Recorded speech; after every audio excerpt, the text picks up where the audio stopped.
Tuhan, saudara-saudara sekalian. Shalom. Oh, nggak boleh ya. Selamat pagi Bapak Ibu sekalian. Puji Tuhan, senang sekali bisa ada di dalam jemaat ini dan kesukaan bagi saya bisa melayani Bapak Ibu sekalian. Kemarin saya ditelepon oleh Pak Tony, dia tanya gimana, mau dijemput nggak? Saya bilang nggak perlu, kan kita keluarga. Saya menganggap GKPB merupakan keluarga sendiri. Itu sebabnya nggak usah dijemput-jemput, pasti datang. Dan minggu pagi hari ini saya very grateful karena saya membuka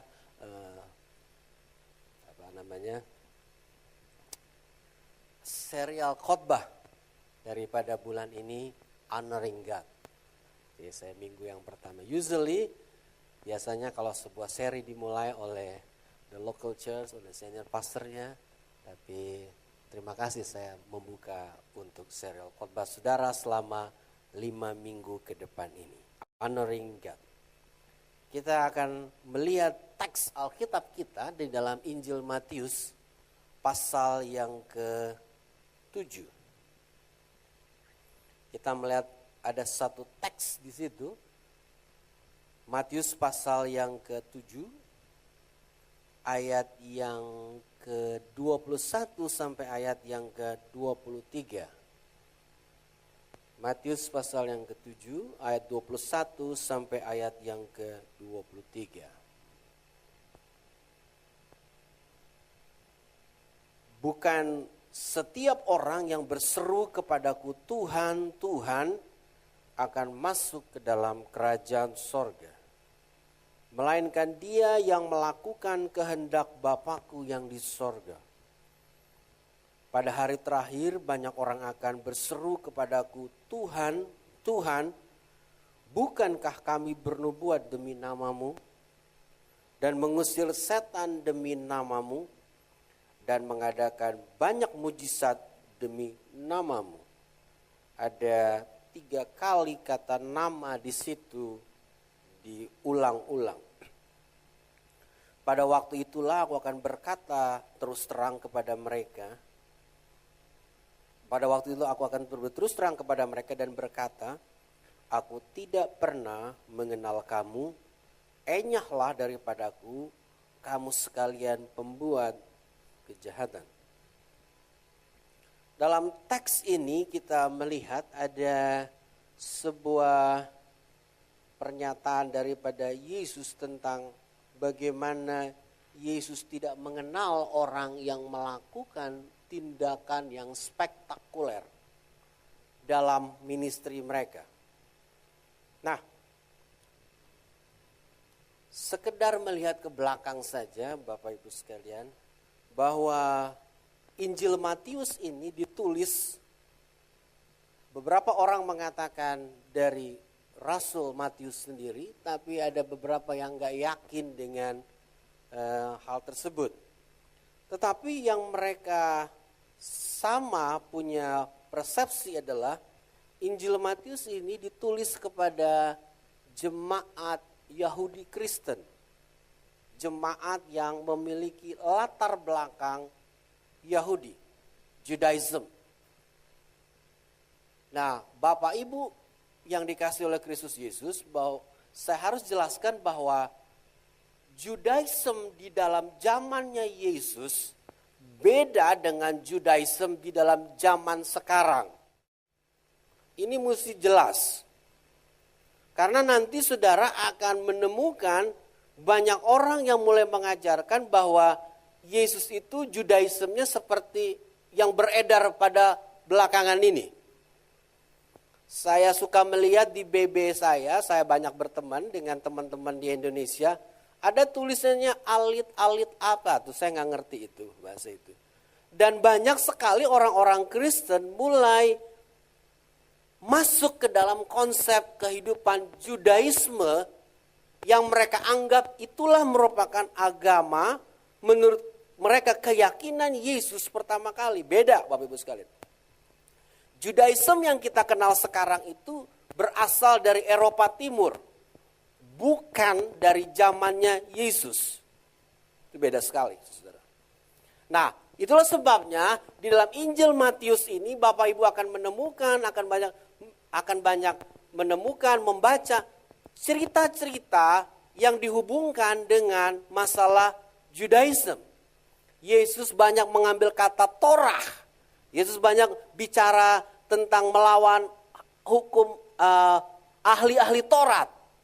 Yesus banyak berbicara dalam pasal yang ke-25 saja, di situ ada sebuah pasal yang benar-benar mengecap para ahli Taurat orang Farisi, saudara. Jadi dalam kitab Matius ini banyak bicara tentang masalah di dalam hukum Taurat. Karena tulisan ini dibuat kepada masyarakat Kristen dengan latar belakang Yahudi yang sangat kental sekali. Nah, di dalam pasal yang ke-567 ini merupakan, kalau kita disilakan dalam belajar teologi, itu merupakan block teaching daripada Yesus yang pertama kali disampaikan. Block teaching pasal 5 sampai pasal yang ke-7. Nah, itu sebabnya saya ingin saudara memahami terlebih dahulu kenapa Yesus mengatakan hal yang demikian. Supaya nanti saudara tidak salah pemahaman tentang siapakah itu orang-orang yang ditolak oleh Tuhan. Ada banyak orang yang takut sehingga pada akhirnya saudara takut untuk bernubuat. Misalnya pasal 22 ayat 22. Pada hari terakhir banyak orang akan berseru kepadaku, Tuhan, Tuhan, bukankah kami berbuat demi namamu, mengusir setan demi namamu, dan mengadakan banyak mujizat demi namamu. Kalau saudara nggak mengerti ayat ini, saudara jadi takut untuk usir setan. Karena takut-takut nanti Tuhan nggak kenal saudara. Atau saudara bernubuat, saudara nggak tahu sehingga pada akhirnya saudara jadi takut untuk melakukan perkara-perkara yang memang Tuhan ajarkan kepada kita.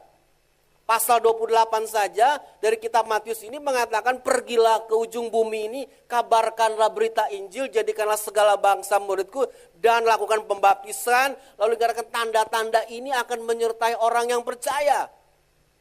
Karena apa? Bernubuat dan sebagainya. Karena tulisan ini ditujukan kepada masyarakat Kristen Yahudi, jadi kental sekali pemahaman tentang masalah Judaism pada abad pertama. Nah, salah satu yang menjadi pokok yang menarik dalam pasal 7 ini adalah bagaimana bahwa Yesus ingin mengungkapkan bahwa dia ini lebih superior, lebih hebat daripada Torah itu sendiri. Jadi waktu orang-orang Yahudi ini mengikuti Yesus, menjadikan Yesus sebagai Mesias mereka, Matius menuliskan ayat ini untuk mengatakan bahwa Yesus itu lebih superior daripada hukum Taurat itu sendiri. Pertanyaan bagi kita, superiornya di mana? Superiornya di mana? Hebatnya itu di mana gitu? Sebabnya saya ingin menarik saudara dalam teks yang kita baca ini. Nah, kalau saudara mundur sedikit ayat-ayat yang saudara akan baca. Coba saudara perhatikan dalam ayat yang ke-13. Masuklah melalui pintu yang sesak, karena lebarlah pintu dan luaslah jalan yang menuju kepada kebinasaan, dan banyak orang masuk melaluinya. Karena sesaklah pintu dan sempitlah jalan yang menuju kepada kehidupan, dan sedikit orang mendapatinya. Waspadalah terhadap nabi-nabi palsu yang datang kepadamu dengan menyamar seperti domba. Tetapi sesungguhnya mereka adalah serigala yang buas. Dari buahnya lah kamu akan mengenal mereka. Dapatkah orang memetik buah anggur dari semak duri atau buah ara dari pohon duri? Demikianlah setiap pohon yang baik menghasilkan buah yang baik, sedangkan pohon yang tidak baik menghasilkan buah yang tidak baik. Tidak mungkin pohon yang baik itu menghasilkan buah yang tidak baik, ataupun pohon yang tidak baik itu menghasilkan buah yang baik. Dan setiap pohon yang tidak menghasilkan buah yang baik pasti ditebang dan dibuang ke dalam api. Jadi dari buahnya lah kamu akan mengenal mereka. Dan seterusnya. Kalau Bapak Ibu memperhatikan dalam pasal 5, 6, 7 yang tadi kita baca, sekitar beberapa ayat, Yesus selalu mempromokan ada dua buah. Selalu ada dua. Ada dua jalan, ada dua pohon. Dua pintu. Selalu bicara tentang dua hal. Ini merupakan kebiasaan daripada para rabi di Israel pada waktu itu untuk menjelaskan kepada para murid-muridnya tentang ada dua hal yang sangat ekstrim. Dan para murid-murid pada waktu itu harus mengaplikasikan dalam kehidupan mereka. Itu sebabnya Yesus mulai bicara tentang dua hal, lalu pada ujung cerita ini saudara akan menemukan ada dua bangunan. Yang satu dibangun di atas batu, yang satu di atas pasir. Selalu dua. Berbicara tentang dua hal yang kontradiktif. Dua hal yang berbicara tentang sangat beda banget gitu. Nah, dia bicara tadi satu tentang ada nabi palsu dan ada nabi yang benar. Kalau kita baca Bapak Ibu sekalian, kita akan menemukan ternyata perbedaan itu terletak pada dua hal. Coba kita perhatikan ayat ini, karena MDC ini gereja yang lama, jadi saudara saya anggap saudara pinter-pinter Alkitab. Oke. Coba kita baca, kita perhatikan. Ternyata tuh Tuhan itu memberikan sesuatu yang baik. Gimana kita bisa mengenal, gimana kita bisa tahu dua perbedaan ini? Ayat yang ke-22. Pada hari terakhir banyak orang akan berseru kepadaku, Tuhan, Tuhan, bukankah kami bernubuat demi namamu dan mengusir setan demi namamu dan mengadakan banyak mujizat demi namamu juga. Pada waktu itulah aku akan berterus terang kepada mereka dan berkata, aku tidak pernah mengenal kamu. Perhatikan kata mengenal. Di dalam ayat yang ke-20 di situ, bukan setiap orang, jadi ayat 20, jadi dari buahnya lah kamu akan mengenal mereka. Kata yang sama.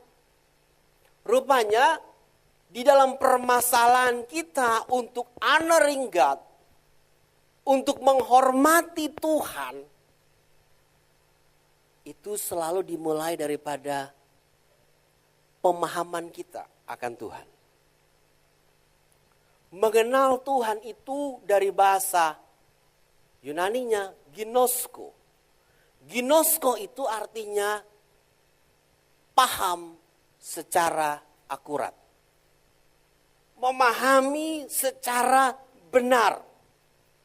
Akurat. Yesus mengatakan demikian. Orang-orang itu melakukan sesuatu yang spektakuler. Bernubuat, mengusir setan, mengadakan banyak mujizat, ini spektakuler. Tetapi Yesus mengatakan, aginosko. Saya tidak mengenal kamu. Pertanyaan bagi kita, kenapa dia nggak kenal? Loh, orang ini melakukan sesuatu kok.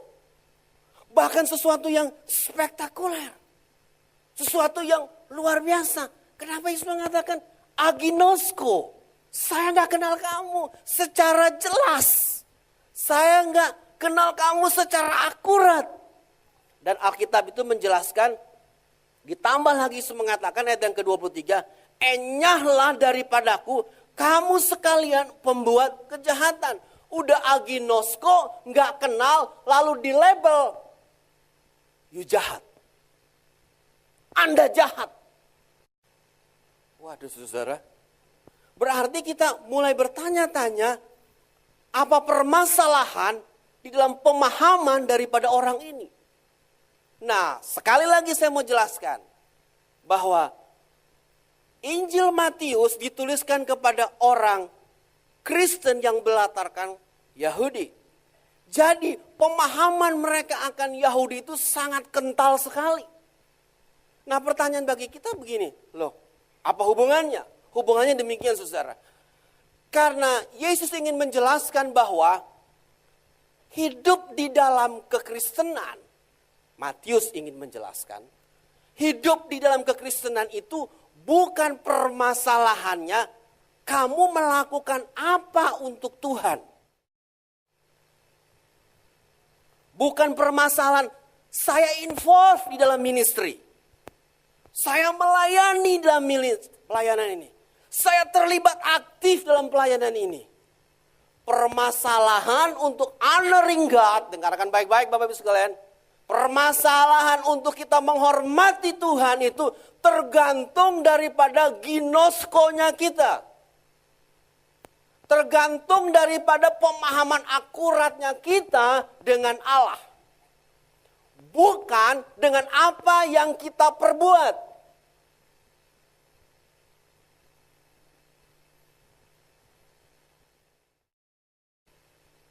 Saya mau challenge saudara. Berapa besar saudara mengenal Yesus selama ini? Kita punya tendensi Bapak Ibu sekalian mengenal Tuhan melalui involvementnya kita. Keterlibatannya kita. Bukan sampai di situ. Mengenal Tuhan itu tergantung daripada intimasinya kita dengan Tuhan itu. Kata ginosko ini juga diambil dari bahasa Ibrani yang merupakan idiom daripada orang Yahudi. Ginosko itu berarti sexual intercourse. Artinya hubungan seksual. Hubungan seksual itu berarti keterlibatan antara dua pribadi untuk bersatu. Kalau ada satu pihak menolak dan satu pihak memaksakan, ini namanya pemerkosaan. Tetapi kalau dua-dua sama-sama yes dan terjadi intercourse, itu berarti intimacy terjadi. Kalau intimacy terjadi antara dua belah pihak, terjadi perpaduan. Nah, Tuhan bicara kepada kita minggu pagi hari ini bahwa memahami Tuhan itu adalah pekerjaan intimacy. Sesuatu yang sangat akrab sekali. Paham benar. Ngerti benar Tuhan itu.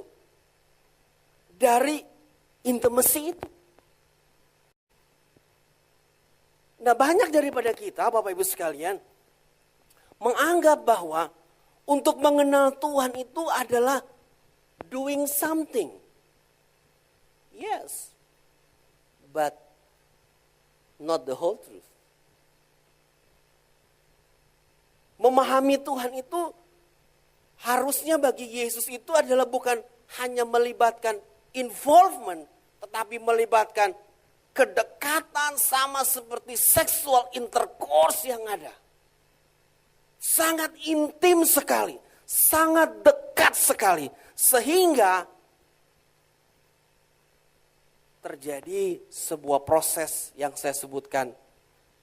Allah punya nama ada di dalam orang tersebut.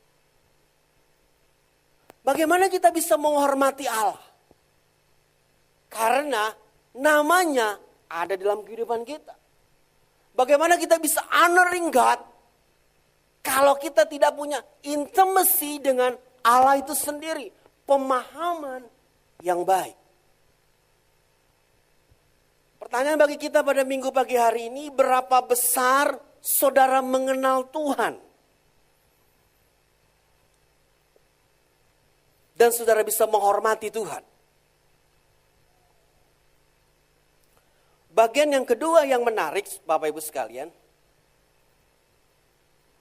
Yesus menjelaskan setelah ayat yang ke-23, pada waktu itulah aku akan berterus terang kepada mereka dan berkata, aku tidak pernah mengenal kamu, enyahlah daripadaku kamu sekalian pembuat kejahatan. Nah, ayat 24 menarik, ditutup cerita ini dengan sebuah story lagi. Setiap orang yang mendengar perkataanku ini dan melakukannya, ia sama dengan orang yang bijaksana. Yang mendirikan rumahnya di atas batu, kemudian turunlah hujan, datanglah banjir, lalu angin melanda rumah itu. Tapi rumah itu tidak roboh sebab didirikan di atas batu. Tetapi setiap orang yang mendengar, diulang lagi kata itu, mendengar perkataanku ini dan tidak melakukannya sama dengan orang yang bodoh yang mendirikan rumahnya di atas pasir. Kemudian datanglah hujan, datanglah banjir, lalu angin melanda rumah itu sehingga rubuhlah rumah itu dan hebatlah kerusakannya. Ada dua kali kata mendengar atau melakukan. Kalau sudah memperhatikan kata melakukan berarti sama-sama berbuat. Itu arti katanya. Jadi ternyata saudara-saudara, Bapak Ibu sekalian, untuk kita bisa paham akan Tuhan, mengenal akan Tuhan, honoring God akan Tuhan, tergantung daripada dua hal yang mendasar, yaitu kita harus intim dengan Allah, yang kedua kita harus bersama-sama dengan Allah mengerjakan sesuatu. Saya cerita begini. Satu kali waktu Yesus kedatangan seorang muda yang sangat kaya dalam pasal 19 Injil Matius. Lalu orang itu tanya kepada Yesus, Yesus, bagaimana saya bisa mendapatkan kehidupan yang kekal? Lalu Yesus bilang, oh kalau kamu udah melakukan hal ini enggak? Jangan membunuh, jangan berzina, bla bla bla bla bla. Lalu anak muda itu mengatakan, udah semua yang sudah kulakukan. Lalu Yesus bilang begini, kalau kamu mau sempurna, juallah hartamu, bagikan kepada orang miskin.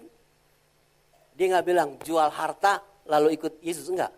Dia bilang jual harta, bagi ke orang miskin, artinya habis-habisan. Lalu datang kepada saya dan ikut aku. Sudah tahu gak? Dalam cerita itu pasal 19, orang itu sedih. Karena dia banyak harta. Dia gak mau melakukan apa yang Yesus mau.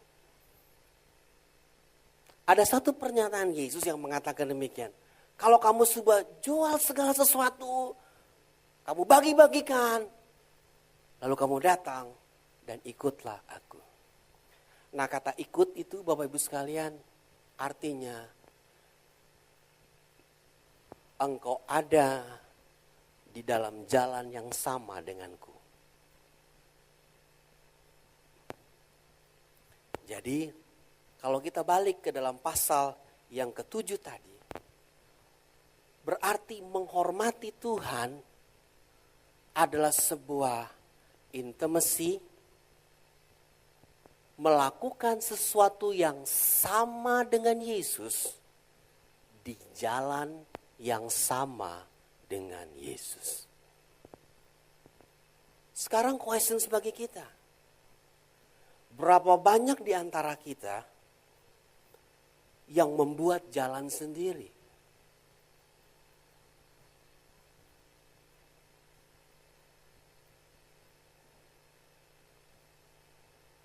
Padahal waktu Yesus mengatakan, come and follow me, Yesus ada di dalam road yang sama dengan saudara. Jalannya sama. Yesus ada di situ. Berapa banyak di antara kita yang membuat roadnya sendiri, opposite road dengan Yesus. Padahal Yesus bilang, come to me and follow me. In the same road. Jalannya gak beda. Sama. Artinya Yesus ada di jalan di mana saudara berada. Jalanmu mungkin susah. Jalanmu mungkin disappointed. Mengecewakan. Jalanmu mungkin ada yang gagal. Jalanmu tuh ada yang sangat, aduh Tuhan saya udah gak kuat lagi. Di jalan itu, on the same road, Yesus ada. Di jalan yang mungkin saudara merasa, aduh saya ditimpa kedukaan. Aduh saya ditinggal oleh orang-orang saya kasihi. Aduh saya dikhianati. On that same road, Yesus ada. Challenge bagi kita. Berapa banyak di antara saudara yang membuat another road dalam hidup ini. Jalan yang berbeda. Padahal Yesus mengatakan, come and follow me in the same road. You don't have to make another road dalam hidup ini. You don't have to make another roads dalam hidup ini. Just come with me. Follow me in the same road. Challenge bagi kita. Berapa banyak di antara kita yang tidak pernah memahami akan Allah. Why kita membuat road baru dalam hidup ini? Why kita membuat jalan yang baru? The problem is karena kita tidak intimacy dengan Allah. Kita nggak kenal Allah secara akurat. Kita nggak pahami Yesus secara benar. Kita nggak melakukan seperti yang Yesus perbuat. Same act like Jesus. Contohnya same act like Jesus. Yesus mengajarkan tentang pengampunan. Pasal yang ke-18 dari Injil Matius menjelaskan ada sebuah cerita yang bagus di situ. Coba kita lihat. Pasal 18 daripada Injil Matius.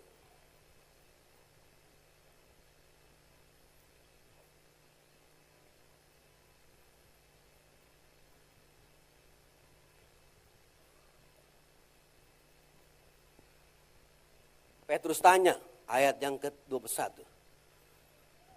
Kemudian datanglah Petrus dan berkata kepada Yesus, Tuhan, sampai berapa kali aku harus mengampuni saudaraku jika dia berbuat dosa terhadap aku? Sampai 7 kali? Yesus berkata kepadanya, bukan. Aku berkata kepadamu, bukan sampai 7 kali, melainkan sampai 70 kali 7 kali. Sebab hal kerajaan sorga seumpama seorang raja yang hendak mengadakan perhitungan dengan hamba-hambanya. Setelah ia mengadakan perhitungan itu, dihadapkanlah kepada seorang yang berhutang 10.000 talenta. Tapi orang itu tidak mampu melunaskan hutangnya. Raja itu memerintahkan supaya dijual beserta anak istri dan segala miliknya untuk membayar hutangnya. Maka sujudlah hamba itu dan menyembah dia, katanya, sabarlah dahulu, segala hutangku akan kulunaskan. Lalu tergeraklah hati raja itu oleh belas kasihan akan hamba itu, sehingga ia menghapuskan hutangnya. Tetapi ketika hamba itu keluar, ia bertemu dengan seorang hamba lain yang berhutang 100 dinar kepadanya. Ia menangkap dan mencekik kawannya itu, katanya, bayar hutangmu. Maka sujudlah kawannya itu dan memohon kepadanya, sabarlah dahulu, hutangku itu akan kulunaskan. Tetapi ia menolak dan menyerahkan kawan itu ke dalam penjara sampai dilunaskannya hutangnya. Melihat itu kawan-kawan yang lain sangat sedih lalu menyampaikan segala yang terjadi pada tuan mereka. Raja itu menyuruh memanggil orang itu dan berkata kepadanya, hai hamba yang jahat, seluruh hutangmu telah kuhapuskan karena engkau memohonkannya kepadaku. Bukankah engkau pun harus mengasihi kawanmu seperti aku telah mengasihi engkau? Maka marahlah tuannya itu dan menyerahkan kepada Al-Gojo-Gojo sampai ia melunaskan seluruh hutangnya. Maka Bapakku yang di sorga akan berbuat demikian juga terhadap kamu, apabila kamu masing-masing tidak mengampuni saudaramu dengan segenap hatimu. Kayaknya ceritanya nih nggak ada sesuatu yang menggerakkan. Tapi saya kasih tahu ceritanya begini. Orang ini berhutang 10.000 talenta. 1 talenta itu 5.000 dinar. 1 dinar itu orang digaji kerja 1 hari. Jadi kalau orang ini utangnya 10.000 talenta, saudara hitung aja sendiri. Orang ini ngutangnya 200.000 tahun hasil pekerjaan. Ya terang aja gak ada yang sanggup saudara. Utang 200.000. Nah 1 talenta itu 5.000 dinar. 1 talenta 5.000 dinar. Berarti 1 talenta itu orang kerja 20 tahun. Ini orang kerja 200.000 tahun utangnya. Nggak bisa sanggup. Ini temennya ngutang sama dia cuma 300 dinar. Upah 3 bulan. Jadi perbedaan yang sangat besar sekali. Saya mau jelaskan sama saudara. Itu yang Yesus perbuat di dalam on the same road itu. Itu yang Yesus lakukan. Waktu kita gagal, waktu kita jatuh dalam dosa, waktu kita berbuat sesuatu yang gak baik untuk Tuhan. Di tempat itu Tuhan bilang, on that spot, saya selalu mengampuni engkau. Di tempat yang gagal itu, aku angkat engkau.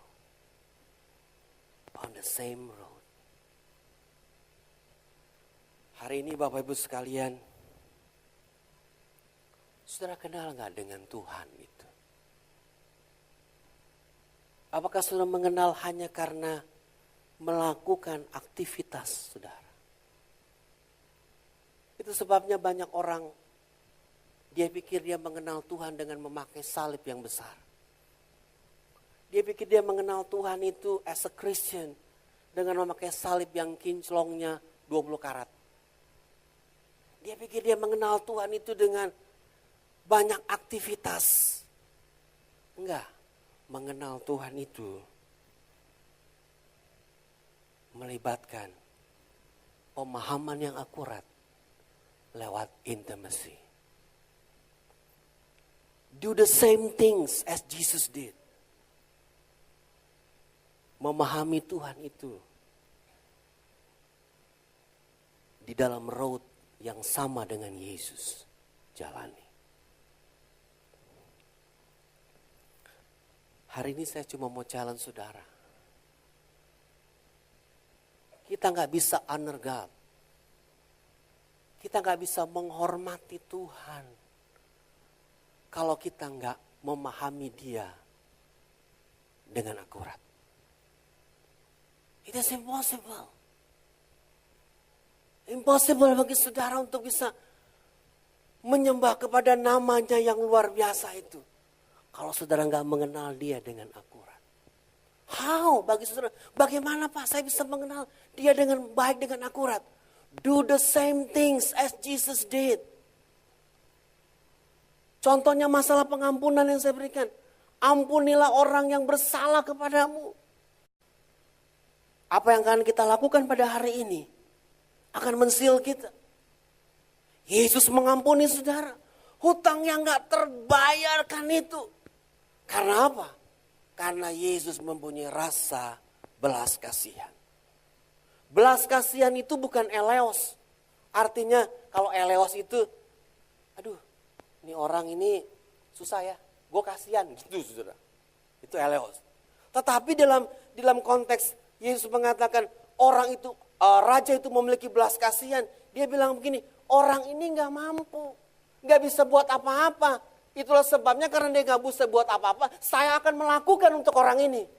Saya akan berbuat untuk orang ini. Saya akan hapuskan utang-utangnya. Karena gak mungkin. Satu orang pada waktu itu dijual harganya 500 dinar. Ini orang taruhlah punya 10 anak. Tambah dia berdua dengan istrinya. 12 orang, 12 kali 500 dinar. Masih gak cukup saudara-saudara. Karena hutangnya itu 200.000 tahun. Karena gak bisa sanggup. Raja itu mengatakan, saya iba. Saya gak bisa beli orang yang menderita. Saya bantu dia. Saya hapuskan segala hutangnya. Itu yang saya lakukan. On the same road. Challenge bagi saudara hari ini. Mengenal Tuhan itu bukan yang sekedar involved dalam ministry. Bukan. Mengenal Tuhan itu bukan yang sekedar sudah jadi usher. Jadi ketua kesan saudara. Bukan. Mengenal Tuhan itu adalah sebuah intimacy.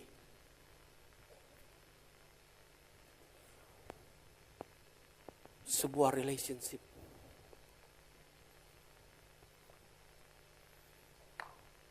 Saya jemput saudara untuk berdiri. Kita mau doa, saudara. Saya gak panjang-panjang deh khotbahnya. I believe, saya percaya, waktu saudara nanti makan minum daripada perjamuan Tuhan ini, saudara ngerti, Yesus itu ditebus, menebus saudara. Itu sebabnya Matius menuliskan Injil ini kepada orang-orang Yahudi Kristen. Yesus itu superior, lebih hebat daripada melakukan hukum Taurat.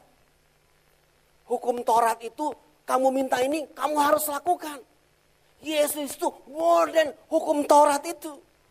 Itu sebabnya Matius ingin menjelaskan kepada para pembacanya, komunitas di mana buku ini ditulis, bahwa bukan permasalahan melakukan di dalam Yesus. Mengenal dia itu jauh lebih penting daripada sekedar melakukan. Mengenal Tuhan itu jauh lebih penting. Intimacy dengan Allah itu jauh lebih penting daripada sekedar melakukan seluruh perintah hukum Taurat. Kalau dalam konteks gereja, melakukan hanya sebagian kecil daripada pemahaman kita dengan Allah itu. Itu sebabnya kejar pemahaman kepada Yesus. Itu sebabnya orang yang muda itu nggak bisa melepaskan hartanya. Itu impossible. Karena dia nggak mungkin. Karena dia tertuju kepada senternya, kepada hartanya. Yesus mengatakan, come and follow me. Ikut aku dalam road yang sama. Di road itu, Bapak Ibu sekalian, di road itu kita bisa gagal. Di road itu kita bisa kecewa, kita bisa putus asa, kita bisa marah, kita bisa kesal, kita bisa dendam. Tapi di tempat itu, Tuhan bilang, come, datang kepadaku. I'll be there, I'm there. Aku ada di sana, di tempat itu. Siapa bilang pendeta tidak merasa gagal? Saya merasa gagal, Bapak Ibu sekalian. Saya berdoa. Tidak ada jawaban. Saya bisa marah sama Tuhan. Tapi Tuhan ajarin saya. Bukan karena kamu berdoa orang lain bisa sukses. Bukan. Karena intimasinya dia dengan aku. Orang itu bisa berhasil. Bukan karena doa itu bagian hidupmu. Tapi bukan what you do make you success. What you bangun relationship itu dengan aku, itu yang membuat hidup kamu sukses. Tutup matamu, angkat kedua belah tanganmu. Kita mau berdoa pada hari ini. Kita minta kalau kita bisa honor God hari ini. Bukan karena kita melakukan sesuatu untuk Tuhan. Bukan. Tapi kita bisa honor God karena kita memahami dia dengan akurat. Ngerti dia dengan persis. Paham dia dengan jelas. Kita dalam road yang sama dengan Tuhan.